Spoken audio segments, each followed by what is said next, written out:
Okay, so tayo ay dumako sa ating paksa sa hapon na ito. Ating puntahan ang aklat ng Exodus, chapter 17.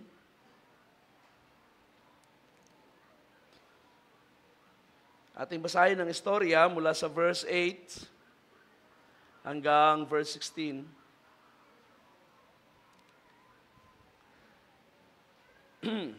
Alright, sabi rito sa verse 8, Then Amalek came and fought against Israel at Rephidim. So Moses said to Joshua, Choose men for us and go out, fight against Amalek. Tomorrow I will station myself on the top of the hill with the staff of God in my hand.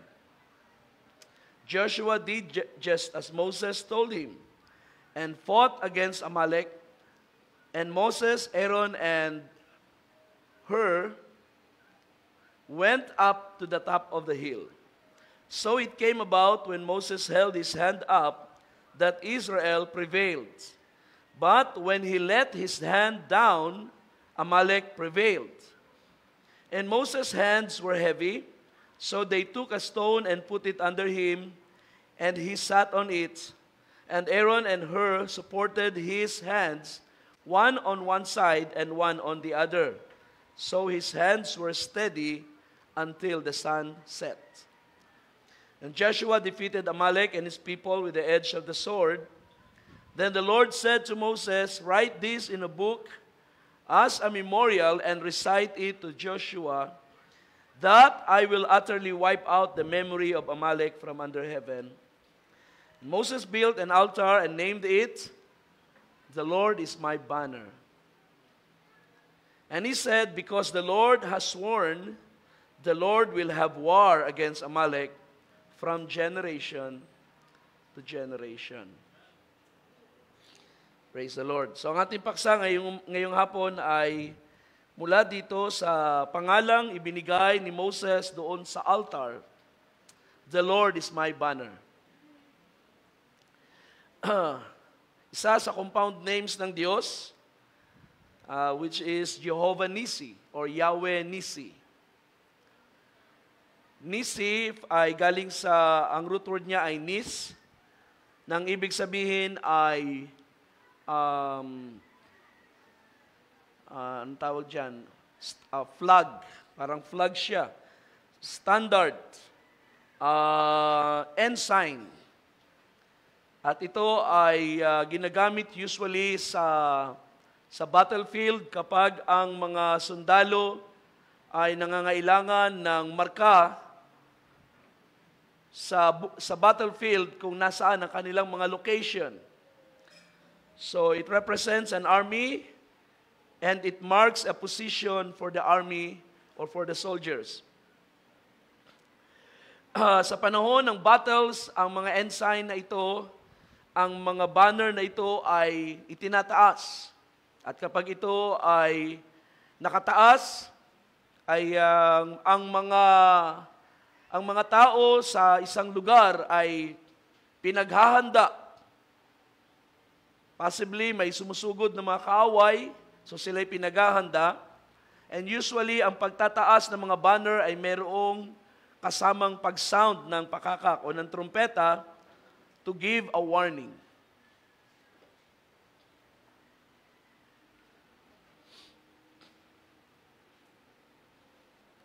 So ito ang pangalan na ibinigay ni Moses doon sa bato o sa altar na kanyang itinayo para sa Panginoon after the battle. Sa istorya ay makikita natin na habang ang Israel ay naglalakbay sa ilang, biglang lumusob itong si Amalek. Si Amalek o ang mga Amalekites ay descendants ng apo ni Esau. Si Eliphaz na anak ni Esau sa isang concubine ay nag-anak kay Amalek. So itong si Amalek ay naging isang malaking bayan at naging isang nation. Kasama yan sa mga prophecy ng Diyos sa mga anak ni Abraham, ni Isaac at ni Jacob, At maging si Esau man ay naging nagbunga o nag-anak ng mga prinsipe. At si Amalek ay naging isang nation. Sa panahon ng Israel ay nag-travel, naglalakbay, lumusob si Amalek at inatake ang likurang bahagi ng Israel. Kung kaya't napilitan ang Israel na makipaglaban,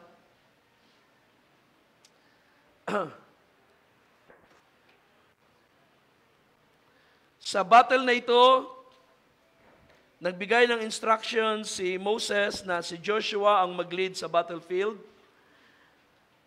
habang si Moses naman ay tatayo sa isang burol at doon ay makikita na si Moses na nakataas ang kamay at kanyang itinataas ang tungkod ng Diyos. Maaaring tayo ay gustong paghandain ng Panginoon sa battles. Anyway, hindi naman nawawala ang warfare. Tayo ay nakikibaka araw-araw. Every day sa buhay ng isang Kristiyano ay laging tayo ay nasa battlefield. At hindi natin kailangan lumabas ng bahay para sumabak sa giyera. Kahit sa loob ng bahay ay mayroong warfare, sapagkat ang ating pakikipagbaka, sabi nga sa quotation kanina, hindi tayo nakikibaka sa laman at sa dugo. Ang ating pakikipagbaka ay sa mga espiritu sa kahanginan, at ang mga evil spirits na ito, they can come from any sources. Hindi lamang sa mga taong nasa labas, maging sa mga gamit natin na inaalaw sa bahay, at mga sitwasyon na pwede niyang guluhin. Ang kaaway ay pwedeng maglagay ng mga sitwasyon at tayo ay laging masasabak sa labanan. It is a good thing, mga kapatid, na instead na ituring natin ang bawat araw ng ating buhay na parang bakasyon, mas mainam na ating tingnan palagi at ipaghanda ang bawat araw ng ating buhay sa ngayon na tayo ay laging haharap sa labanan.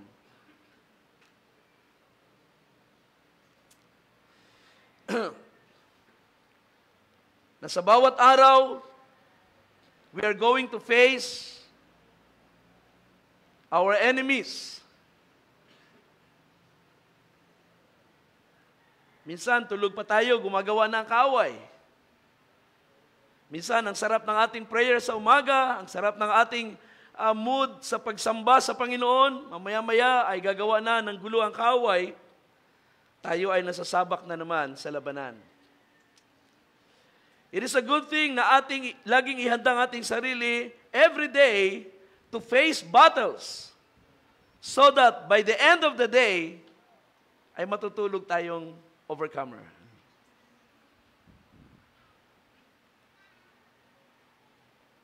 By the end of the day, bago lumubog ang araw, Joshua had won.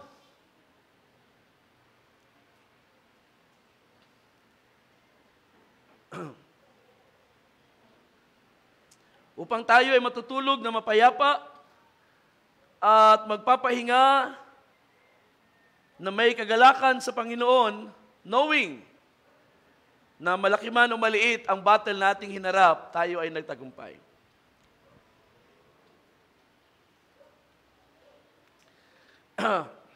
Napakaganda ng pangalan na ito ng Panginoon, Yahweh Nissi. The Lord is my banner. Sapagkat ito'y nagpapahiwatig na kung ang Panginoon ay banner, siya ay nasa ibabaw mo. Siya ang nakikita ng mga kaaway. And the people or the enemies are reminded na nasa panig mo ang Diyos.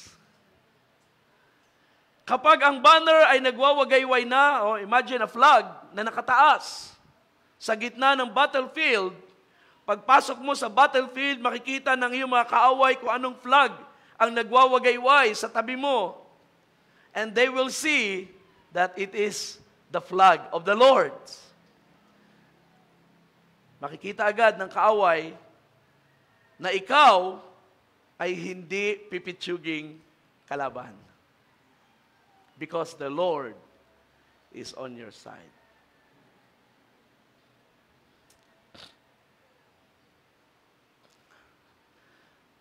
So, merong ilang bagay na gusto kong establish sa atin sa hapon na ito. Bakit ginamit ni Moses ang pangalang Yahweh Nissi when he built the altar? Ang unang bagay na ating makikita ay nag-declare ang Diyos ng war against an enemy. Sabi dito sa ating binasa sa may verse 14, sabi dito, write this in a book as a memorial and recite it to Joshua. Kapagkat si Joshua ang nag-lead sa battlefield, isulat ito bilang alaala at ito ay basahin sa pandinig ni Josue that I will utterly wipe out the memory of Amalek from under heaven. So God declared war against the Amalekites. It is a declaration of war. At makikita natin na hindi ang Diyos ang nagpasimula ng away na ito. Si Amalek ang nagsimula sapagkat inatak niya ang bayan ng Diyos. At hindi nga siya umatak ng patas na binigyan niya ng pagkakataong mag-ready ang army ng Israel, inatak niya from behind. So ito ay treacherous. Ito ay pandaraya. Mabasa niyan sa Deuteronomy 25.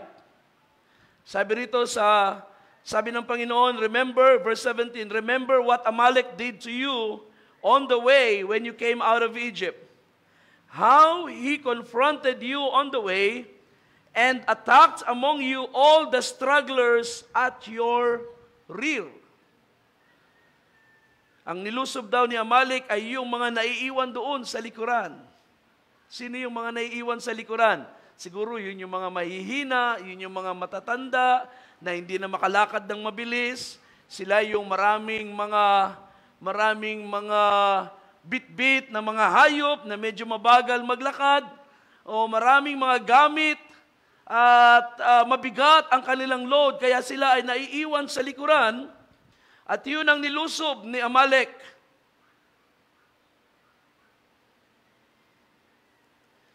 At sabi rito, when he attacked you on the rear, when you were tired and weary. Sinamantala niya ang pagod at ang inyong mga panghihina. Ganun naman ang kaaway, di ba? Alin na kanyang lulusubin. Siyempre, yung mga napapagod na at yung mga nanghihina. Kapag ikaw ay discouraged na, kapag ikaw ay stress na, ang una niyan ay magkikreate ang kaaway ng sitwasyon para maglagay ng stress sa buhay mo. Pag hindi ka may stress, pabayaan ka niya. Pero pag ikaw yung madaling may stress at nakita niya na bumigay ka sa kanyang ginawang problema, dadagdagan pa niya yan. At yung mga dumadaan sa mga problema sa buhay, which is natural cause, o sabihin, natural na sitwasyon ng ating buhay, sinasamantala niya ang mga sitwasyon na tayo ay nasa panahon na nanghihina at napapagod, and he attacks.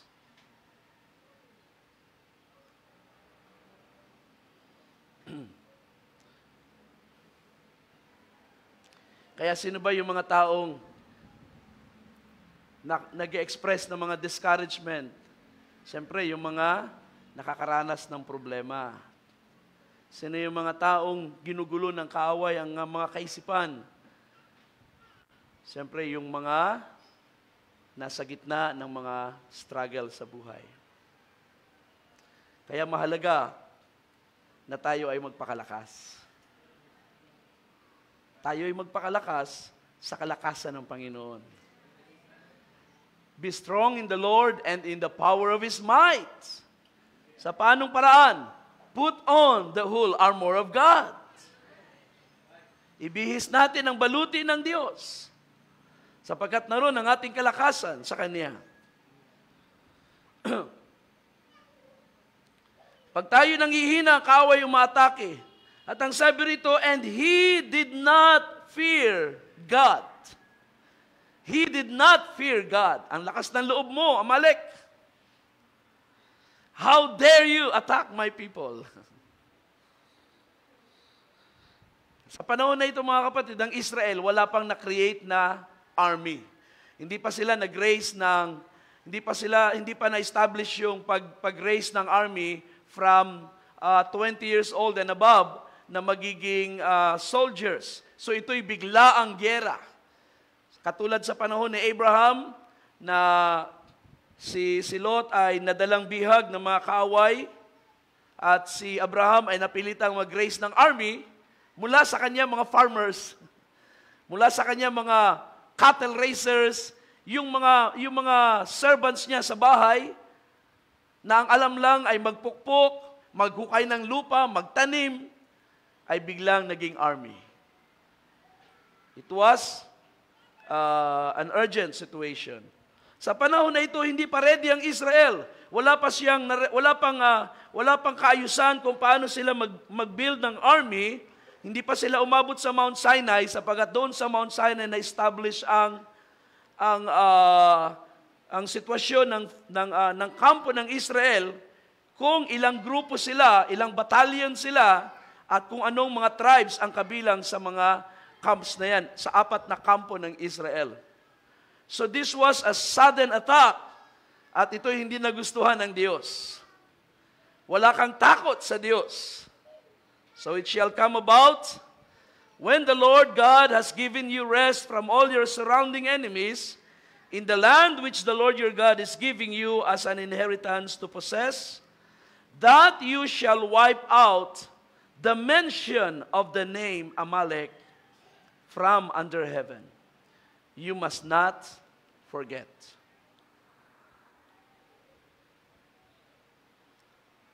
Alam niyo yung tinatawag na vendetta?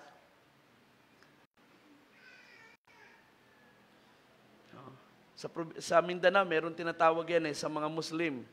Yung parang family feud na walang katapusan. Ano? Rido. Rido. Diba? Talagang ang away ay hindi matitigil from one generation to the next generation to the next generation. Baka yung pinag-awayan yung mga ninuno nila manok lang. Pero lahi ang nagpapatayan. Ang pinag-awayan siguro ay nasunog lang ang bukid o nasunog lang ang isang gamit, nasira, nag-away ng pamilya from one generation to generation, ay minarkahan na ang magkabilang panig na magpapatayan from generation to generation. Well, this one is a different thing, mga kapatid, sapagkat ang dinefy ni Amalek ay ang Diyos na buhay. Ang kaniyang hinamon ay ang Diyos ng Israel. Nang ang Israel ay nanghihina, napapagod sa paglalakbay at hindi ready sa labanan, ay lumusob siyang bigla at hindi niya kinatakutan ng Diyos. Kaya sabi ng Diyos, pag kayo na-settle na sa promised land at ang lahat ng inyong mga kaaway ay natalo na ninyo, then aalalahanin ninyo ang bagay na ito na buburahin ninyo sa alaala ang pangalan ni Amalek sa ilalim ng langit, sa silong ng langit. At alam niyo, marami ng bansa na dineclare ng Diyos sa ganitong bagay na iwa-wipe out niya sa lupa. At ngayon ay kilala na lang natin sila because of archaeology. Because of Bible accounts. Pero non-existent na sila for thousands of years. Matagal nang na-wipe out ang mga lahi na ito nabura na ang pangalan nila, wala nang nakaalala sa kanila sa mismong mga lugar kung hindi pa nagkaroon ng mga archaeological discoveries, ay hindi ma-establish na sila ay nag-exist ever sa ibabaw ng lupa.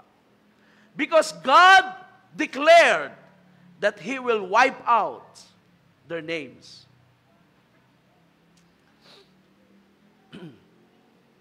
Now, this is a different thing, mga kapatid. Kapag sinabi ng Diyos na I will make war, by natural birth, tayo ay mga makasalanan at ang lahat ng tao ay kaaway ng Diyos. So, hindi na ang Diyos kailangan mag-declare ng war para sabihin tayo ay maging kaaway ng Diyos. By birth, tayo ay mga enemies of God. At si Amalek ay kaaway na ito ng Diyos by natural birth. But when he did an evil thing, nang siya'y gumawa ng isang masamang bagay, God declared war. At itong war na ito ay walang kinalaman sa Judgment Day, sapagkat sa Judgment Day, ang mga Amalekites ay hahatulan talaga ng Diyos as sinners. Pero ang war na ito ay sa buhay sa lupa. Ito ay sa kanilang existence sa lupa. They chose to be enemies with God, of God. And God has declared war sapagkat pinili nilang maging kaaway ang Diyos. At maraming mga tao sa sanglibutan ngayon na pinipili nilang maging kaaway ng Diyos sa pamagitan ng pag-defy sa Diyos, sa pamagitan ng pagdi-declare there is no God, o kaya naman ay sa pag-persecute sa mga anak ng Diyos. Ang mga tao na nagagalit sa inyo kapag kayo masaya na naglilingkod sa Diyos, kapag kayo ay masigla sa pananampalataya and they get irritated at sila ay gumagawa ng mga bagay na nakakasakit sa mga mananampalataya, these people are declaring war against God.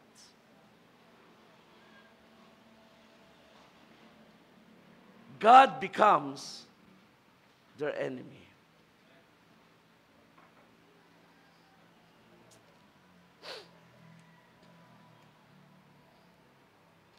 There was a time nung ako'y maliit pa, ako'y mga third year high school, ay nagkaroon ng problema ang aming church ni Pastor Franco, kami nawalan ng bahay-sambahan. Nawalan din kami ng bahay. Binenta ng lolo ko yung property dahil sa persecution na yon. At iniwan ng kapatid ni tatay ang ministry at nag-struggle financially ang gawain nun. At si pastor ay napilitang trabaho, magkarpintero, magmason, at para makatipid, hindi na sila nagko-commute by bus or by jeep papuntang Manila, nagbibisikleta na lang sila. From GMA to Manila ay binibisikleta nila yan para magtrabaho. Ganun kahirap ang naging sitwasyon namin because of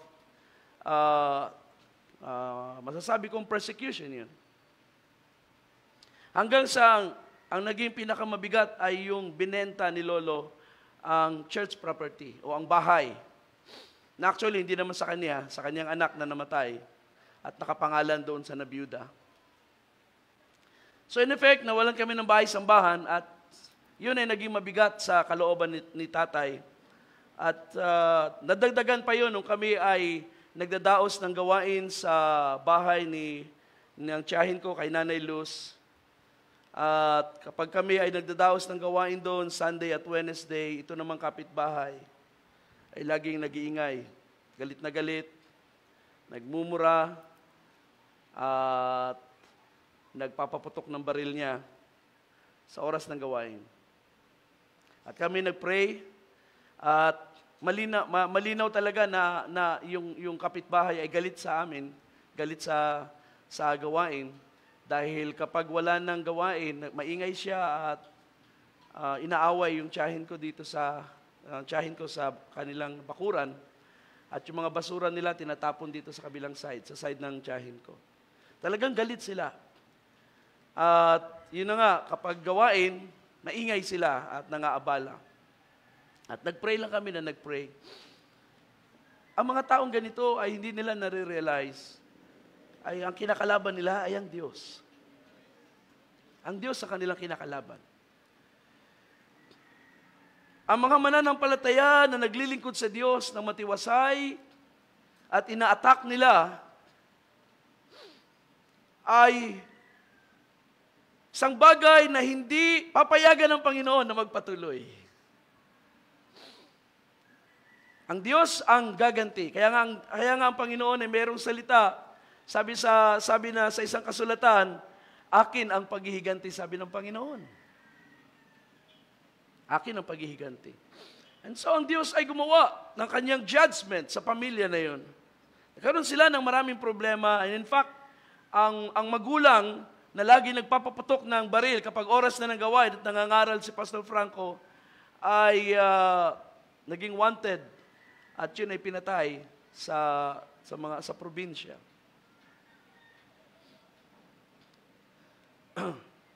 Because hindi nila nare-realize na kapag sila ay gumawa ng anumang bagay sa ikasasama ng mga tao ng Diyos, ang judgment ng Diyos ay hindi na maghihintay ng judgment day. Ang Diyos ay hindi na maghihintay ng natural death. Ang Diyos ay hindi na maghihintay ng natural causes para ang tao'y mamatay. God will fight. At kapag ang Diyos ang nakipagbaka, walang mananalo sa Kanya. Kaya mahalaga na tayo maging maingat sa ating mga hakbang. Sometimes, meron ding mga tao na supposedly naglilingkod sa Diyos, pero ang ginagawa nilang paglilingkod ay pag-attack sa ibang tao na naglilingkod sa Diyos. At ito ay hindi mabuti, mga kapatid. Bigyan ko kayo ng ilang mga halimbawa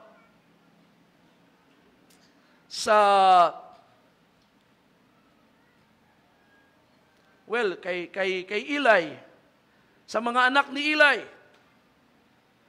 Sila ay gumagawa ng masama sa mga sumasamba sa templo. At ito'y hindi nila inayos. Pinagsabihan sila ng kanilang ama, you can read that in 1 Samuel chapter 2, at ito ay, si Eli ay nag-warning, mga anak, hindi niyo yan dapat ginagawa, at ang mga anak ni Eli ay hindi nakinig sa kanya. Sabi sa verse 23, why are you doing such things as this? The evil that I hear from all these people, no, my sons, for the report is not good, which I hear the Lord's people circulating. If one person sins against another, God will mediate for him. But if a person sins against the Lord, who can intercede for him? But they would not listen to the voice of their father, for the Lord desired to put them to death.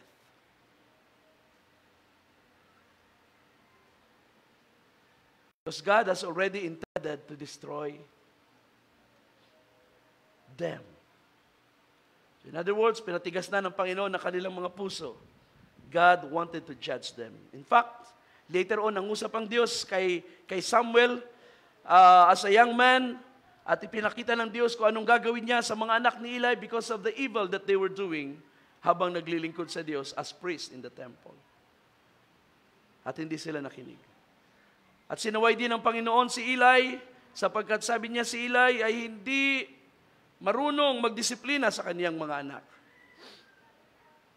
And so later on, ang mga anak ni Eli ay namatay sa battlefield, at ang pinakamabigat na nangyari ay yung pinagmamalaki nilang kaba ng tipan na supposedly ang presence ng Diyos ay kasama nila, ay hindi naging effective at nakuha ng kaaway ang kaba ng tipan ng Panginoon.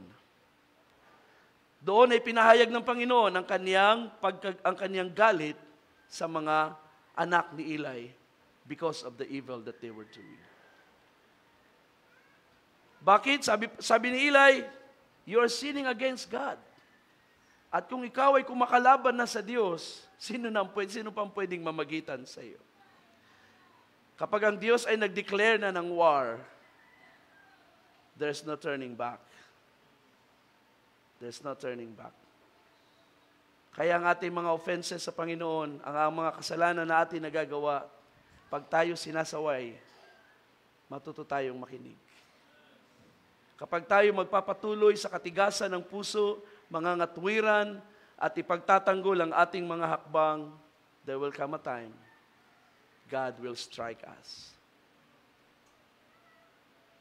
Right?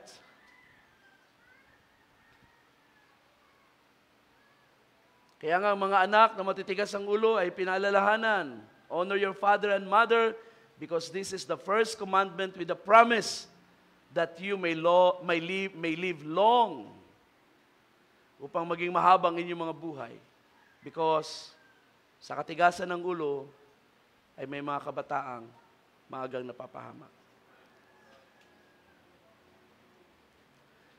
Sa Acts chapter 5, mababasa rin natin ang isang sitwasyon na kung saan ang mga priest, ang mga Pharisees, they want to harm, gusto nilang saktan ang mga servants of God, si Peter and John, at ipinapakulong nila, binubugbog, hanggang sa si Gamaliel ay namagitan at nagsabi sa kanila na hindi maganda ang inyong ginagawa. Pabayaan niyo na lang ang mga taong yan, sapagkat kung yan ay sa Diyos, hindi yan magtatagal. Pero kung yan ay sa Diyos,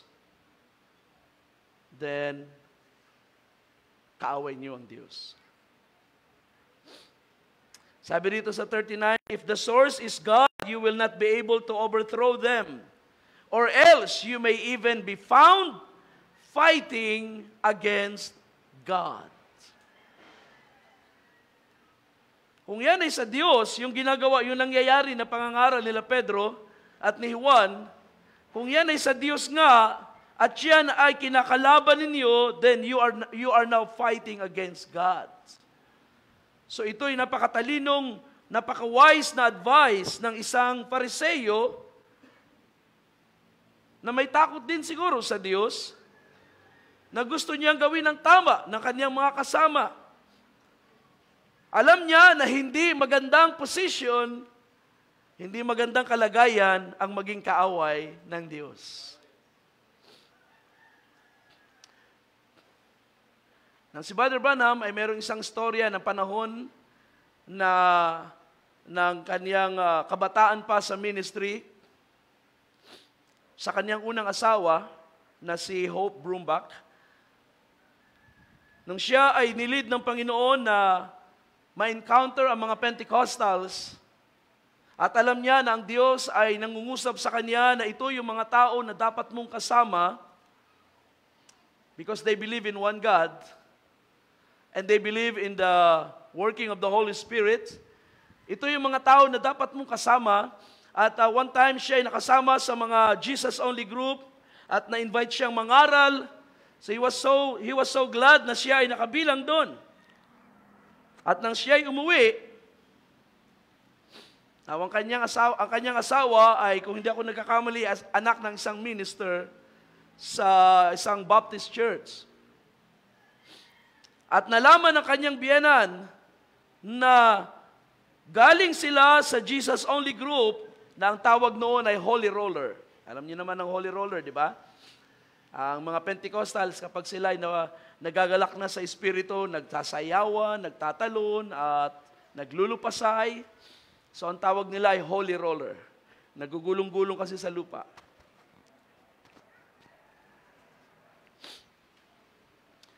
Nalaman ito ng kanyang biyenan at sabi ng kanyang biyenan sa kanya, wag mo nang dadalhin ang anak ko sa grupo na yun. At siya ay sumunod sa kanyang biyenan. Marahil nirespeto niya ang kanyang biyenan at ayaw niyang masira ang kanilang relasyon. So hindi na naulit. Pero hindi nagtagal, pinalo siya ng Diyos. Nagalit ang Diyos sa kanya. I think after 1 year, nagkaroon ng malaking bagyo sa lugar nila hanggang sa nagkaroon ng baha at maraming mga at tumaas ang ilog, I think ang Ohio River yon, ay tumaas at nagkaroon ng flooding at nagkasakit ang kanyang pamilya. Ang kanyang anak na babae na si Sharon Rose ay nagkaroon ng mabigat na karamdaman, pneumonia, at namatay ang bata. So, siya ay masyadong na discouraged sa panahon na yon na kinuha ng Panginoon ang kanyang anak. And then later on, ay kinuha ng Panginoon ang kanyang asawa. At siya ay iyak na iyak, pero na-realize niya na kaya nangyari ang mga bagay na yon sapagkat sinuway niya ang Diyos. At dahil sa pagsuway sa kalooban ng Diyos, ginawa niyang kaaway niya ang Diyos sa ganong pagkakataon. Kaya ang Diyos ay gumawa ng mga sirkumstansya upang siya ay ituwid. At kinuha ng Diyos sa kanyang mga mahal sa buhay. So there was a point na gusto na niyang magpakamatay. Gusto na niyang tapusin ang kanyang buhay.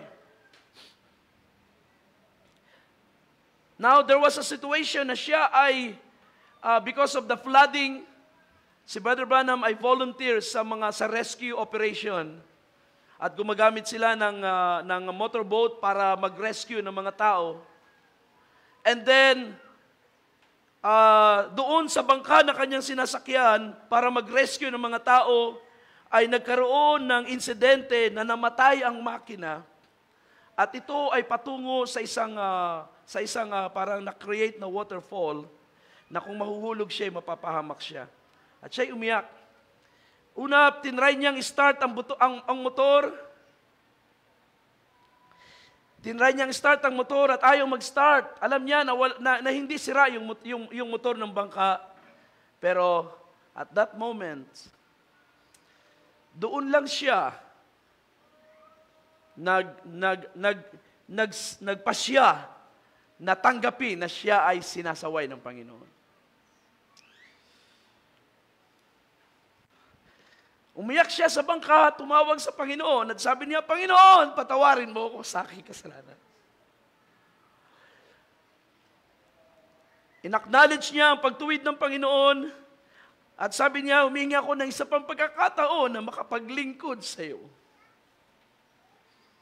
Pagkatapos ng kanyang maikling prayer, ni-start niya ang bangka. At tumakbo ang motor. Tumakbo ang motor. Siya ay na-rescue. So, na-save niya ang kanyang sarili. Now, after that event, mga kapatid, many years later, kapag yan ay kinukwento niya, meron siyang isang statement na laging ginagamit. At ito ay ginagamit niya bilang paalala sa mga naglilingkod sa Diyos na matutong makinig sa Panginoon at huwag sumuway sa kalooban ng Diyos at sa mga bagay na pinapagawa ng Panginoon. Ang lagi niyang sinasabi kapag nare-recall niya yung kanyang panahon ng pagkakamali ay, sabi niya, the way of the wicked is hard. Ang daan ng masama ay laging mahirap. Dahil kapag ikaw ay pinili mo na sumuway sa kalooban ng Diyos, you make yourself an enemy of God. At ang pagiging kaaway ng Diyos ay hindi ito yung tayo ay sinner at hahatulan sa judgment day. Ito ay doon sa sitwasyon sa ating buhay na sinusuway natin ang kalooban ng Diyos. We make ourselves enemy of God. I think si James ay merong salita na pwede nating i-connect. Sabi niya rito sa James 4:4, you adulteresses, sabi niya, do you not know that friendship with the world is hostility toward God? Therefore, whoever wants to be a friend of the world makes himself an enemy of God. Well, ito may kinalaman of course sa ating mga worldly life na pinipili minsan natin kahit nandiyan na ang salita ng Diyos, naririnig natin ang salita ng Diyos sa gawain, pero pagdating sa trabaho, pagdating sa bahay, ay ang takbo ng ating buhay ay kakampi ng sanglibutan o kaibigan ng sanglibutan. Ang ganitong klase ng buhay, sabi ni Santiago, you make yourself an enemy of God.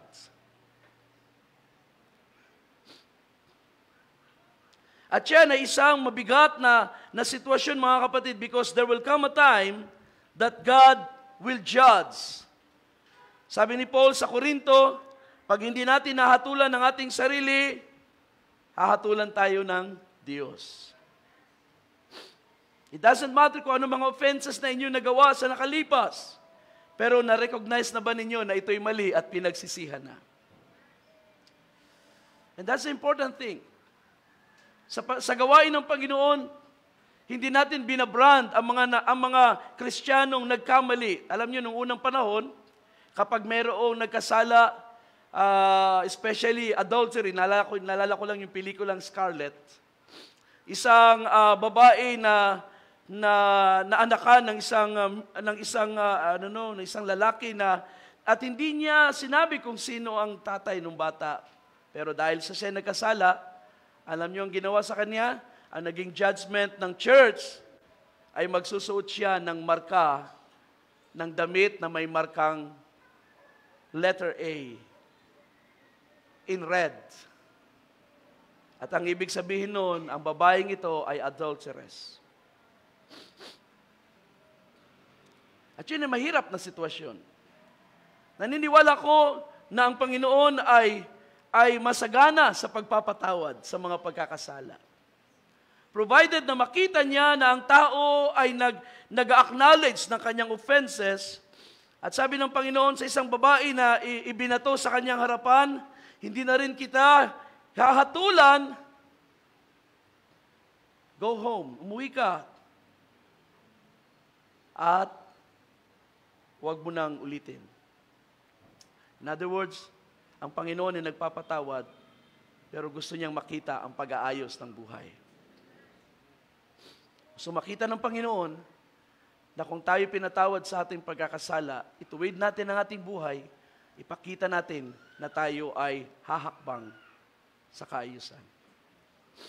And God is ready to forget all those mistakes. Hindi tayo binabrand ng Panginoon. Sapagkat ang nais ng Panginoon, bihisan tayo ng kanyang kaluwalhatian. Sa langit, mga kapatid, maraming mga naging makasalanan sa lupa, naging marumi ang buhay. Pero pag nakita niyo sila sa kalangitan, wala nang marka ng kasalanan. Sapagkat sila'y binalot na ng kaluwalhatian at hindi na babalikan doon ang anumang mga offenses na nagawa nila sa tao man o sa Panginoon, because God has washed them clean. Yan ang dahilan kung bakit mahalaga na ating ma-address ang ating mga offenses at ito ay mai-surrender sa ating Panginoon so that we will not be enemies of God sa ating lifetime sa ibaba ng lupa. Sapagkat ito ay mahirap na kalagayan. Binanggit ko lang mga bagay na yan because I felt na mahalaga nating maintindihan kung bakit si Amalek ay inaway ng Diyos at ang Diyos ay nag-decide na si Amalek ay gawing kaaway niya from generation to generation. Isipin ninyo, kung ito ay hindi maganda between man and man, between family and family, it gets worse kapag ito ay between man and God. At ang Diyos ay nag-declare, I will make war with you from generation to generation. Ibig sabihin, that people ay walang pag-asang makabangon. Walang pag-asang makabangon.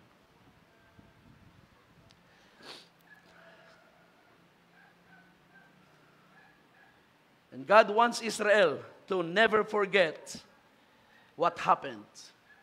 Ayon ng Diyos, nakalimutan kung anong ginawa ng mga Amalekites sa Kanya.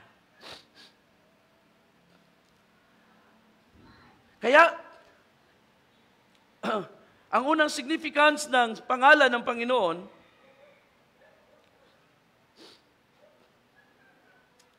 God has declared war against an enemy. Kapag ang Diyos nag-raise up ng banner, it means may kaaway ang Diyos. Nag-declare ang Diyos ng pakikipag-alit sa isang kaaway,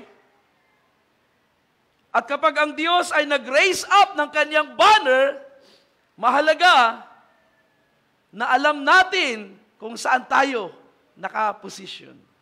Mahalaga na alam natin na tayo ay nasa panig ng Diyos kapag ang Diyos ay nag-raise up ng kanyang banner para makipag-away. In other words, kung ang Diyos ay nag-declare na awayin ang Amalek, then hindi mo gugustuhin na kampihan ng Amalek. Amen? The enemy of my God is my enemy. Hindi mo pwedeng kaibiganin ng Amalek sapagkat madadamay ka. Kaya nga sabi ng Revelation 18, come out of her, my people. Nag-declare ang Diyos ng away, ng judgment against the whore. Yung babaeng nakapula na nakaupo sa hayop na may 7 ulo, God has declared war at sabi niya, come out of her, my people, upang hindi kayo madamay sa salot na ibubuhos sa kanya. Kaya sabi ni Santiago, pag kayo nakipagkaibigan sa mundo, you make yourself enemy of God. Subukan ninyong lakaran ang buhay ng sanglibutan. Sa ating church, nakikita niyo naman, wala tayong mga rules and regulations. Tinuturo natin ang salita ng Diyos, ipinapakita natin ang kalooban ng Diyos upang ang pagpapasya ay hindi manggagaling palagi at lagi na lang i-announce, o mga kapatid, Christmas ngayon, bawal ang mga Christmas decoration sa bahay. We don't have those kinds of rules. Ang meron tayo ay salita ng Diyos. When we understand the Word of God, tayo na ang magpapasya kung ano ang gagawin natin. Pero kung gusto mo pa rin, bahala ka. Bahala ka. Kung gusto mo pa rin, because of bonus, because of rewards, because of acceptance sa circle of friends, bahala ka. Pero your action declares that you make yourself a friend of the world, an enemy of God.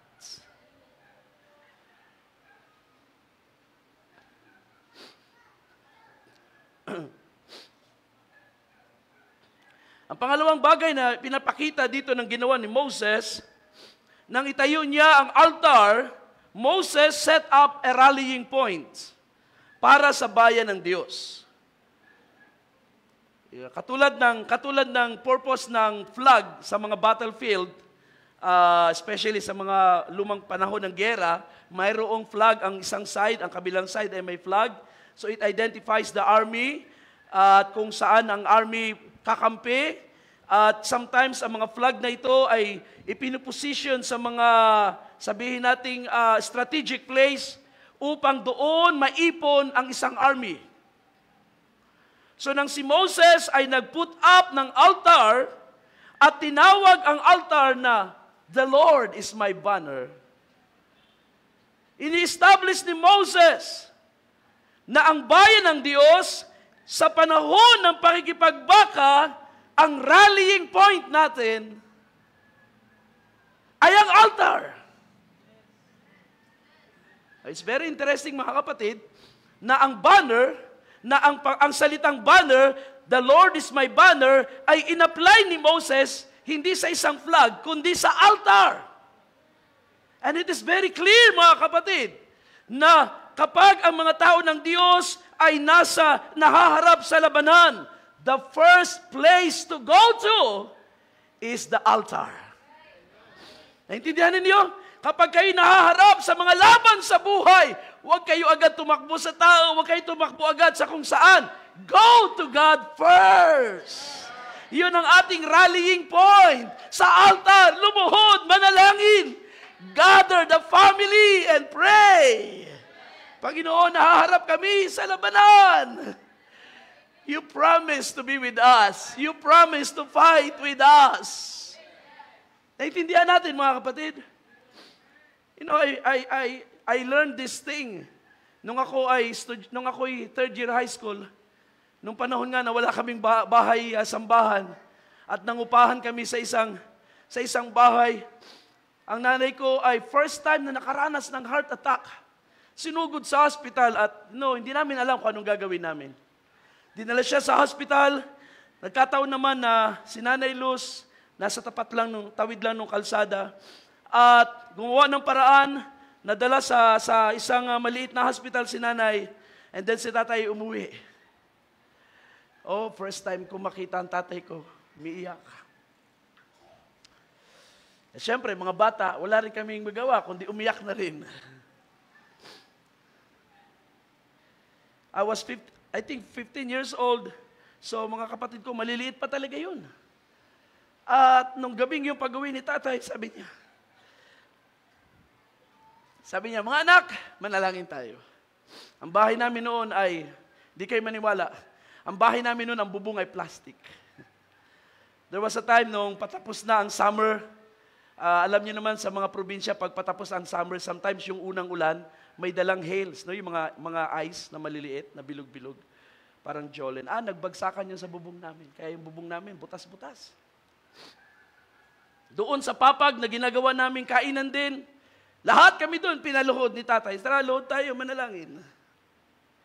First time ko nakita, ang tatay ko ay nasa ganong, inipon niya kami. Para manalangin.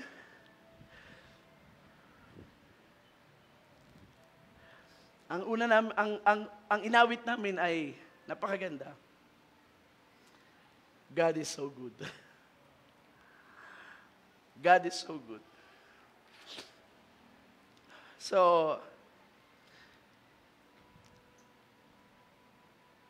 I believe na yun ang tamang hakbang, mga kapatid. We don't pray, hindi tayo nananalangin dahil lang sa wala na tayong paraan. Tandaan natin yan.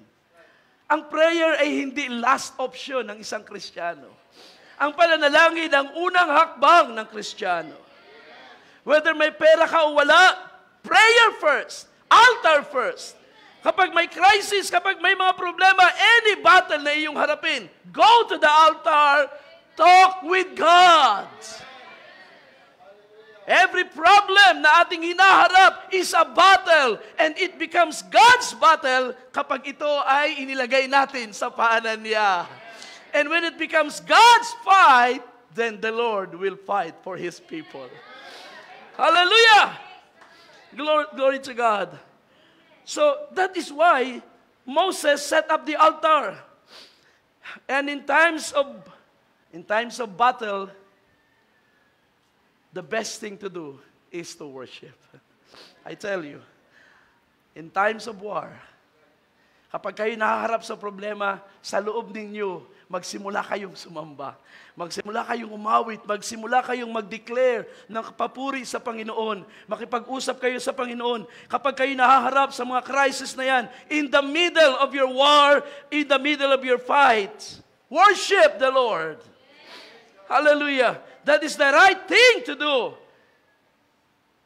And then after the battle is won, saan ka pa rin pupunta? Sa altar pa rin. Amen. Bago ka mag-celebrate, bago kayo magkainan, bago ka magkatay ng baboy para i-celebrate ang tagumpay, go to the altar. The rallying point is the altar. The banner is the altar. Nandun ang Panginoon. Kakatagpuin tayo before the battle hanggang sa pagkatapos ng battle. Kapag ikaw ay unang nagpunta sa altar, nire-recognize mo na hindi ikaw ang nagbigay ng tagumpay sa labanan, kundi ang Panginoon nakasama mo. Purihin ang Panginoon. Hallelujah!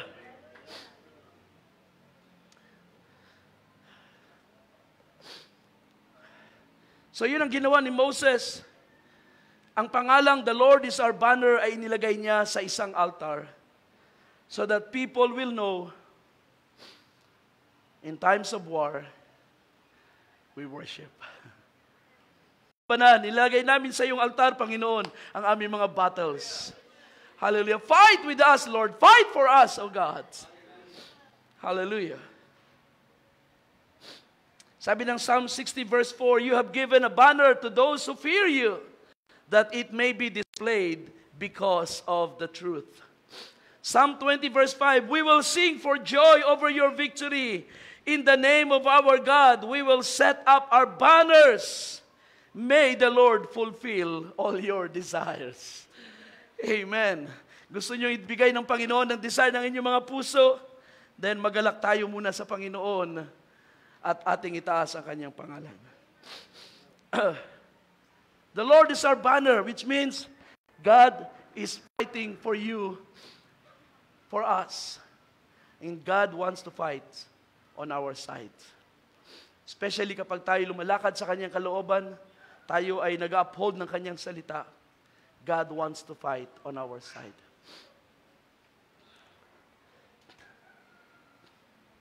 Now, ang Isaiah 11 ay napakagandang prophecy because this speaks about the Christ. Sabi ng 11 verse 10, Isaiah, on that day, the nations will resort. Ibig sabihin, will resort as a verb is pupunta. They will go to the root of Jesse, which is yan ang Messiah, who will stand as a signal flag for the peoples. And his resting place will be glorious. So ang ugat ni David, ang Messiah, ay magiging isa raw, itatayo bilang isang bandila, isang watawat, isang banner na kung saan pag nakita ng mga tao, they will come to Him. At yun ang nais ng Panginoon. Kaya nga sabi niya sa kanyang mga disciple, kapag itinaas niyo ang anak ng tao, palalapitin ko ang mga tao sa akin din. Kung paano itinaas ni Moses ang tikin, ang tansong ahas doon sa ilang, gayon din naman ng anak ng tao ay itataas sa lupa. Sabi niya, will be lifted up. At yun ay nagsisignify ng kanyang death by crucifixion. At kapag ang sinumang tumingin sa kanya, ang sinumang sumampalataya sa kanya, ay may buhay na walang hanggan. Kaya ang rallying point natin, mga kapatid,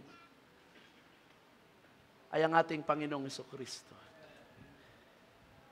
Siya ang itinaas ng Diyos sa ating kalagitnaan upang tingnan ng sanglibutan lahat ng may pangangailangan sa Diyos. Pumunta lang kayo kay Jesus Christ and all your needs will be met. Kung kailangan nyo ng healing mula sa Diyos, punta kayo kay Jesus Christ. Kung kailangan ninyo ng comfort mula sa Diyos, pumunta kayo kay Jesus Christ. Kung kailangan ninyo anumang bagay na kailangan nyo sa Diyos, ang nais ng Panginoon ay dumaan tayo, pumunta tayo sa Kanyang banner na ilagay sa ating buhay. Jesus Christ is our banner. Glory to God. Verse 11. Then it will happen on that day that the Lord will again recover with His hand the second time the remnant of His people. So yan yung pag-ipon ng Diyos sa kanyang bayan sa huling panahon. The remnant of His people who will remain from Assyria, Egypt, Patros, Cush, Elam, Shinar, Hamat, and from the islands of the sea. And He will lift up a flag for the nations and assemble the banished ones of Israel and will gather the dispersed of Judah from the four corners of the earth. Paano sila i-gather? Saan sila i-gather?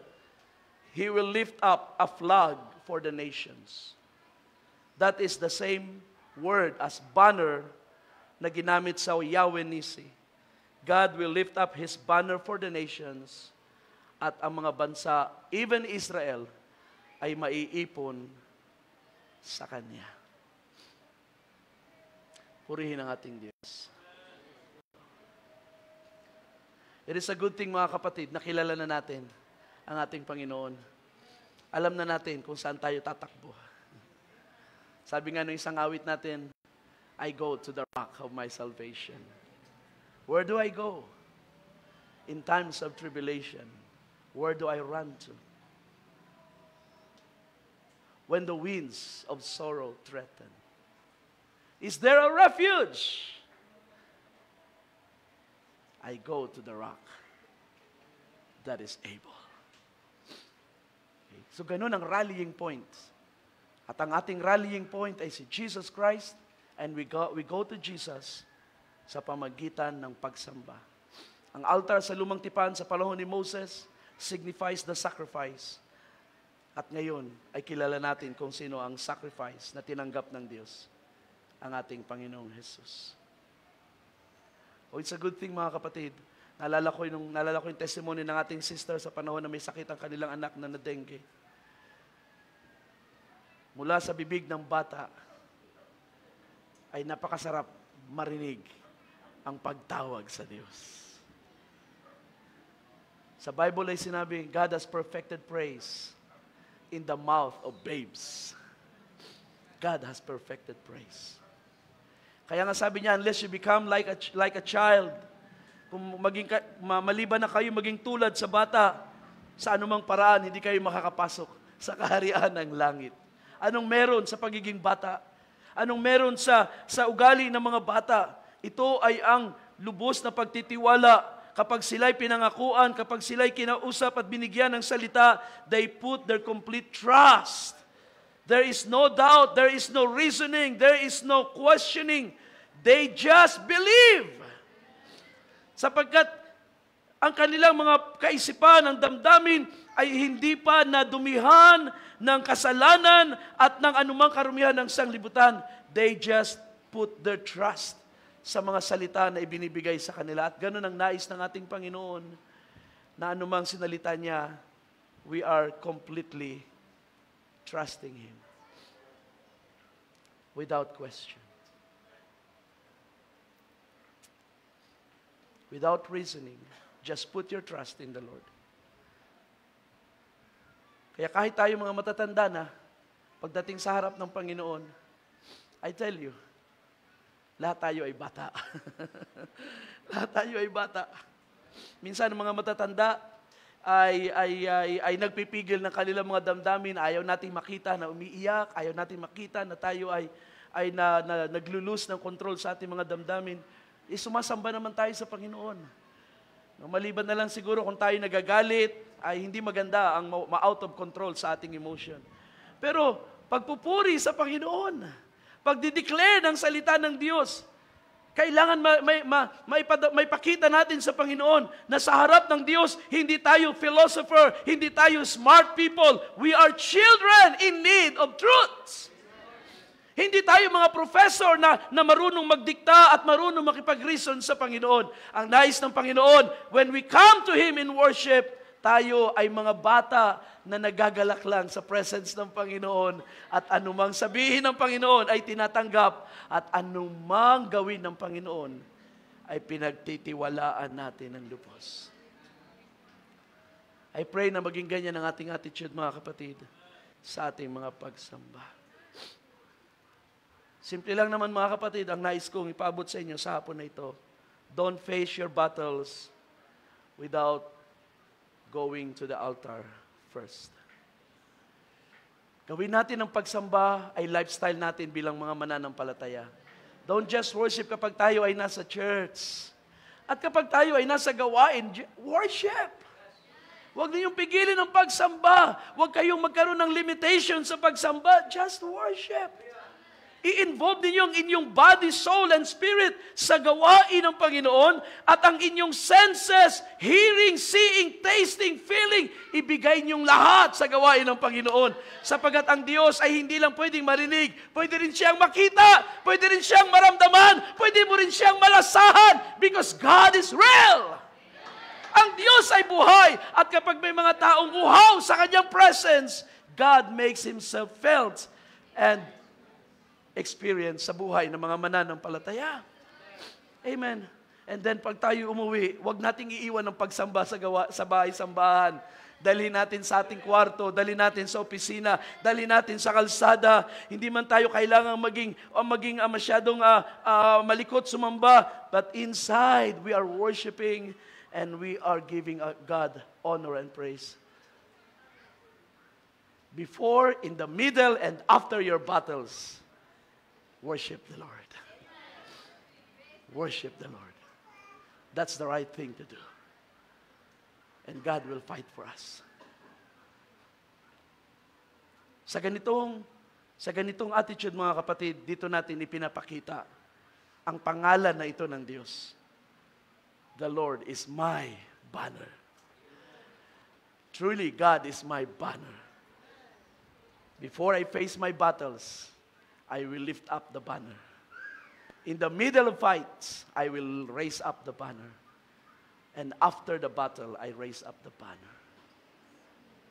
Everything belongs to God. Praise the Lord. Purihin natin ang Panginoon, mga kapatid. Hallelujah, hallelujah. Well, tayo ay tumayong lahat. And let's end this time in worship.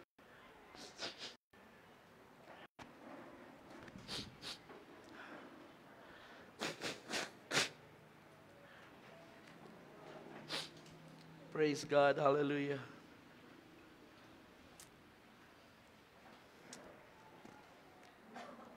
Ako na ibigay na awit, ano? So let's sing one song.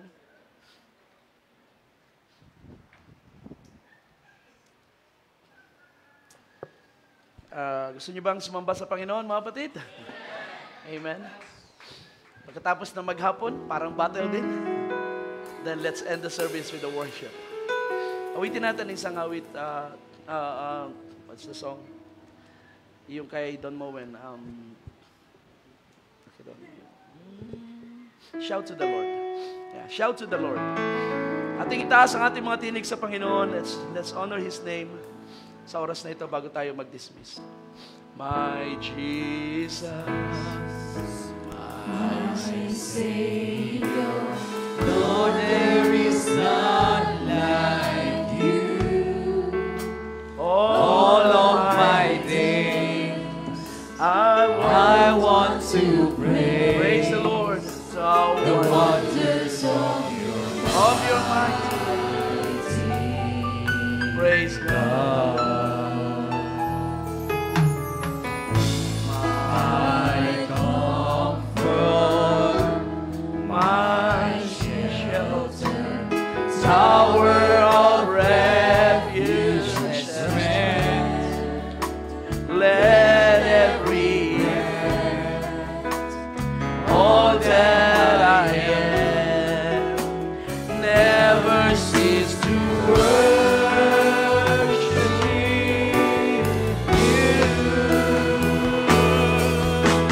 Shout to the Lord, all the earth, let us sing.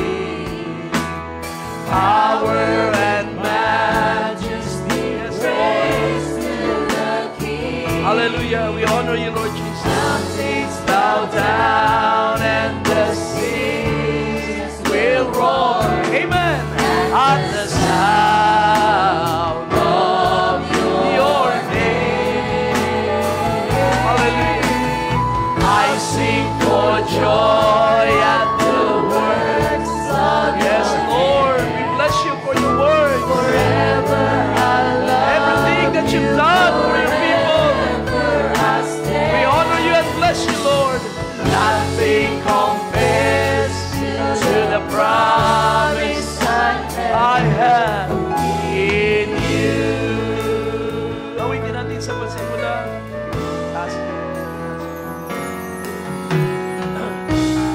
My Jesus. Oh, Jesus. We bless you, Lord. Hallelujah.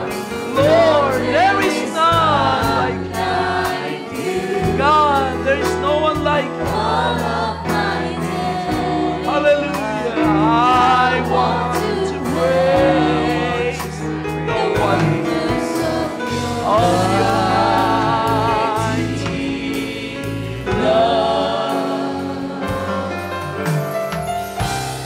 My comfort, praise God. Thank you, Lord God.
banner of Jesus. Hallelujah, hallelujah. Praise the Lord, praise the Lord. Hallelujah, hallelujah, Lord God. Hallelujah. Ano man mga bagay na aming haharapin sa mga linggong darating, mga araw na darating, Lord, ang pangalan mong aming itataas. We will raise your banner, O Lord. We will exalt your name. Hallelujah, hallelujah. We believe in the power of your name. Hallelujah. You will fight for your people. Hallelujah. Glory to the name of Jesus. Hallelujah, hallelujah. Praise the Lord, praise the Lord. Oh God. Hallelujah. Thank you for your presence, O Lord. Thank you for the assurance, O Lord, ng iyong mga pangako, ng iyong mga salita. Hallelujah. I pray na maranasan ng bawat isa sa amin ng iyong kapangyarihan. Mula sa mga magulang hanggang sa mga kabataan. Especially ang mga musmos sa aming kalagitnaan. Let them experience you, Lord. Let them feel, let them see your glory. So that they will have a good foundation, O Panginoon. Because darating din ang mga panahon na haharap sila sa kanilang mga battles. Sa eskwela, sa mga impluensya ng sanglibutan, they will have to face their battles.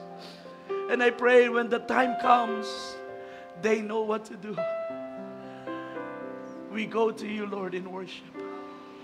We go to you, Lord, sapagkat alam namin, ikaw lang ang magtatagumpay laban sa lahat ng gawa ng kaaway. And this is our confidence, Lord.